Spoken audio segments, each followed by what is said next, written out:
आज हम आपको ध्वनि चैप्टर के अंतर्गत बताने जा रहे हैं श्रव्यता। श्रव्यता मीन्स क्या होता है? श्रव्यता माने सुनना, सुनने की क्षमता ही क्या कहलाती है? श्रव्यता कहलाती है। किसी व्यक्ति या व्यक्ति के समूह द्वारा किसी तीक्ष्ण या न्यूनतम आवृत्तियों को सुनने की क्षमता, क्या हो? कोई तीक्ष्ण आवृत्ति हो और कोई न्यूनतम आवृत्ति हो, तो उन आवृत्तियों की सुनने की क्षमता को ही क्या कहा जाता है? श्रव्यता कहा जाता है। अब श्रव्यता के अंतर्गत जो है श्रव्यता का प्रसार होता है। परिसर, परिसर मीन्स होता है जैसे रेंज।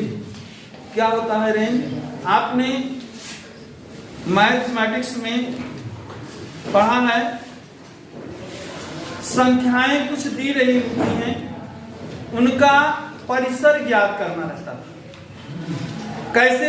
जैसे उच्च संख्या और निम्न संख्या का अंतर ही क्या कहलाता है?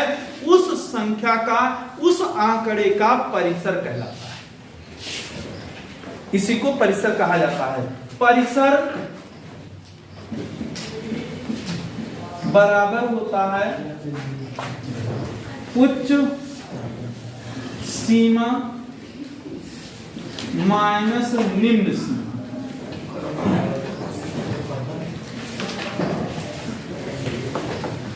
उच्च सीमा और निम्न सीमाओं के अंतर को ही क्या कहा जाता है? परिसर कहते हैं। इसी प्रकार से ध्वनियों का परिसर होता है। हमारी श्रव्यताओं का भी परिसर होता है। चाहे जितनी भी श्रव्यता हो जाए, सबके सुनने की जो क्षमताएं होती हैं वो अलग अलग होती हैं। हम जैसे कोई भी व्यक्ति होता है, वस्तु यानी व्यक्तियों की सुनने की क्षमताएं, अलग अलग आयु के लोगों की, अलग अलग जानवरों की सुनने की क्षमताएं जो होती हैं अलग अलग होती हैं। जैसे जैसे अवस्था परिवर्तित होती है, मनुष्य के सुनने की जो क्षमता होती है वो कम होती है। इसलिए अवस्था जब परिवर्तित होती है, ज्यादा वृद्ध लोग हो जाते हैं, तो वृद्धों में जो श्रवण क्षमताएं होती हैं वह कम हो जाती हैं। तभी गांव के अपने घरों में जो बूढ़ बुजुर्ग होते हैं, बाबा जी होते हैं, दादाजी होते हैं, उनको एक बार कहा जाता है दादा चलो खाना खाओ, तो वह नहीं बोलते हैं। जब और नजदीक से जाकर के कहा जाता दादाजी चलो खाना खाओ, तो दादाजी बड़े प्यार के साथ अपने छोटे बच्चे, छोटे जो नाती होते हैं या जो भी उनका संबंधी होता है, उनके साथ बड़े प्यार के साथ चले जाते हैं और भोजन करके या जो भी पान करना है उसको पान करके चले आते हैं। तो ऐसे ही श्रव्यता होती है। मनुष्य की श्रव्यताएं जो होती हैं वह 20 से 20,000 हर्ट्ज तक होती है। जो हमारी सुनने की क्षमता है वो कितनी है? 20 से 20,000 हर्ट्ज तक होती है। इतनी हर्ट्ज तक की आवृत्ति को हम सुन सकते हैं। इसी प्रकार से कुछ आवृत्तियां जो होती हैं मनुष्यों में या अलग अलग टाइप के वृद्धों में, बच्चों में, या यहाँ तक कि जो कुत्ते होते हैं, बिल्ली होती है, सांप होते हैं, सभी में श्रवण करने की क्षमताएं होती हैं। सबके श्रवण करने की क्षमताएं अलग अलग होती हैं। कुछ ऐसे भी जीव होते हैं जो इतनी पृथ्वी में होने वाली हलचल को, जिसको हम भूकंप कहते हैं, भूकंप का उनको आभास 24 घंटे के अंदर हो जाता है, वह उस क्षेत्र को छोड़ करके चले जाते हैं। ऐसे जीवों की श्रवण क्षमताएं हैं। ऐसे जीव क्या करेंगे, जिस क्षेत्र में भूकंप आना होता है उस क्षेत्र को छोड़कर चले भी जाते हैं। उनकी इतनी तेज श्रवण क्षमता होती है। तो जैसे श्रवण क्षमता या श्रव्यता का परिसर जो होता है, जितनी सुनने की क्षमता होती है उसी को हम क्या कहते हैं, श्रव्यता कहते हैं। और न्यूनतम तथा अधिकतम आवृत्तियों को ही उसका परिसर कहा जाता है। तो इस प्रकार से हम इनके परिसर को ज्ञात करते हैं। अब इसी में दिया गया है कि एक हर्ज की बात आती है। एक हर्ज क्या होता है, एक हर्ज बराबर होता है एक साइकिल प्रति सेकंड। एक हर्ज बराबर एक साइकिल प्रति सेकंड। साइकिल क्या होती है, साइकिल मीन्स होता है एक आवृत्ति से दूसरी आवृत्ति तक जाना, यानी एक साइकिल प्रति परिवर्तन की दर को, साइकिल परिवर्तन की दर को क्या कहा जाता है, हर्ज कहा जाता है। जैसे क्या है, विस्थापन परिवर्तन की दर को हम वेग कहते हैं, ठीक है। वेग परिवर्तन की दर को त्वरण कहा जाता है। वैसे ही साइकिल परिवर्तन की दर को क्या कहा जाता है, हर्ज कहा जाता है। यानी यदि कोई कण या कोई तरंग एक साइकिल प्रति सेकंड में क्या करती है, जितनी दूरी तय करती है, जितनी आवृत्ति जितनी चलती है, उसे हम क्या कहते हैं, एक हर्ज कहते हैं। इसी प्रकार से जो श्रवण क्षमता होती है वो लगभग कितनी है, 20 हर्ज से 20,000 हर्ज तक होती है। जो क्षमताएं होती हैं कितनी होती हैं, 20 से 20,000 हर्ज तक की क्षमता होती है। तो इसके द्वारा क्या किया जाता है, हम सुन सकते हैं जो 5 वर्ष से कम आयु के बच्चे होते हैं, 5 वर्ष से कम आयु के बच्चे जो होते हैं, उनकी जो श्रवण क्षमता होती है वह कितनी है, 25 किलो हर्ज। किसकी, 5 वर्ष से कम आयु के।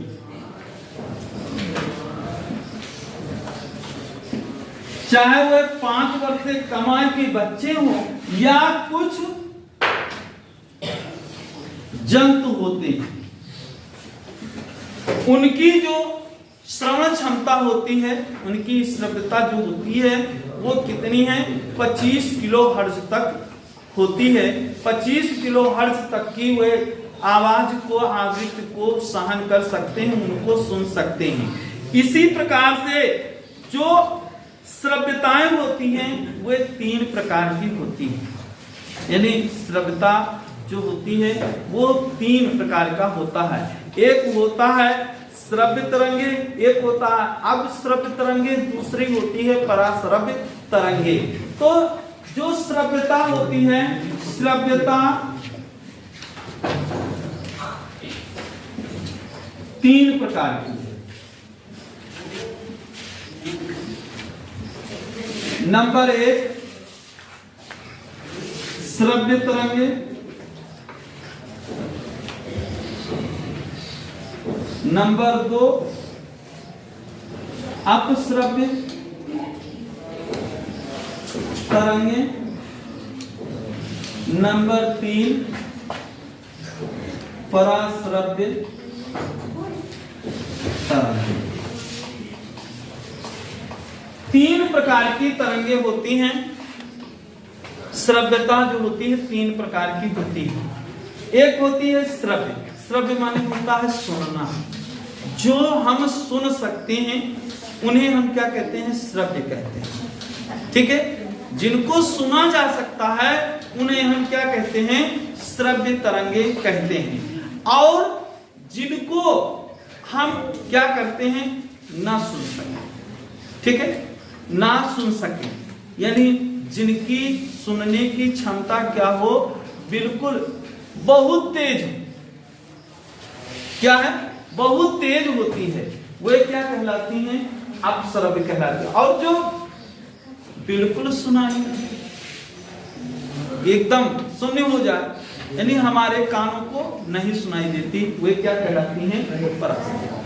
तो यहां पर जो श्रव्य होती है, मनुष्य के सुनने की क्षमताएं कितनी होती हैं, 20 से 20,000 हर्ट्ज तक होती हैं। हम कितनी ध्वनियों को सुन सकते हैं, कितने हर्ट्ज की ध्वनियों को सुन सकते हैं, 20 से 20,000 हर्ट्ज तक की ध्वनि को हम सुन सकते हैं।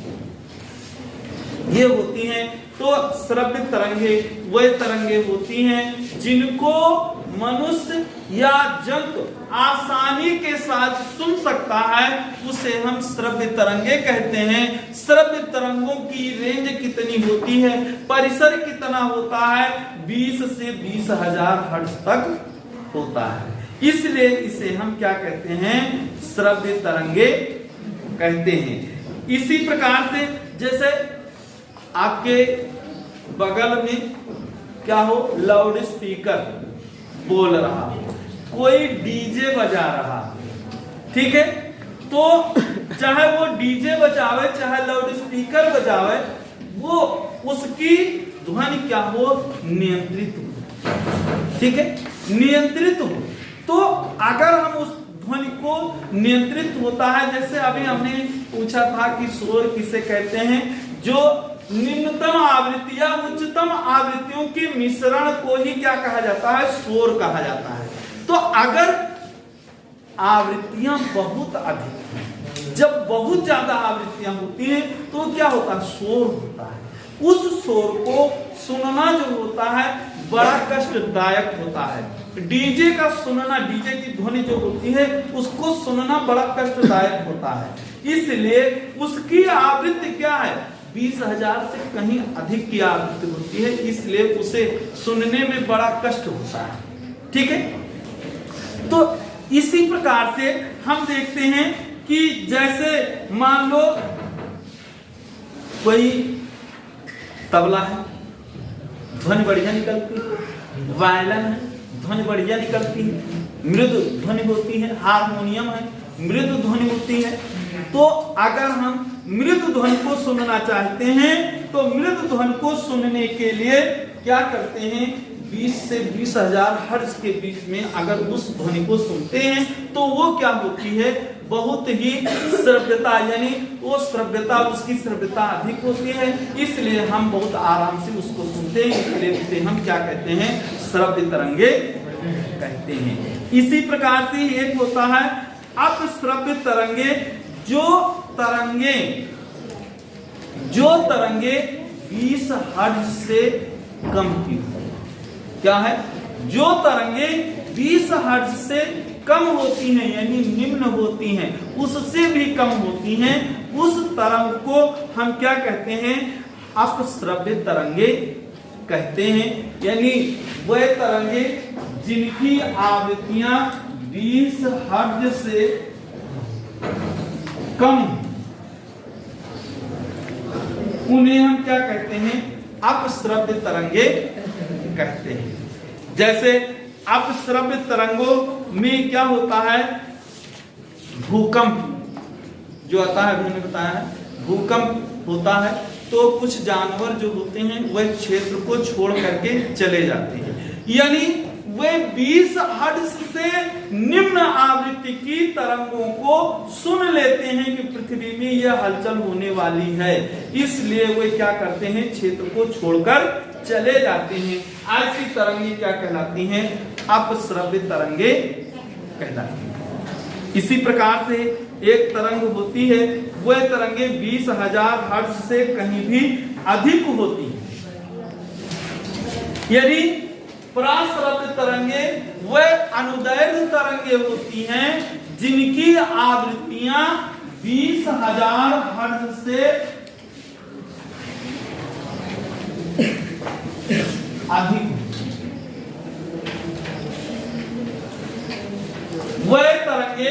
वह अनुदैर्घ्य तरंगे जिनकी आवृत्तियां 20,000 हर्ट्ज से अधिक की होती हैं, उन्हें हम क्या कहते हैं? पराश्रव्य तरंगे कहते हैं। इनको जो होता है सुनना, 20,000 हर्ट्ज से अधिक की आवृत्ति को सुनना बड़ा कष्टमय होता है, नहीं सुना जा सकता है, इसलिए इनको हम क्या कहते हैं? पराश्रव्य तरंगे कहते हैं। Note this.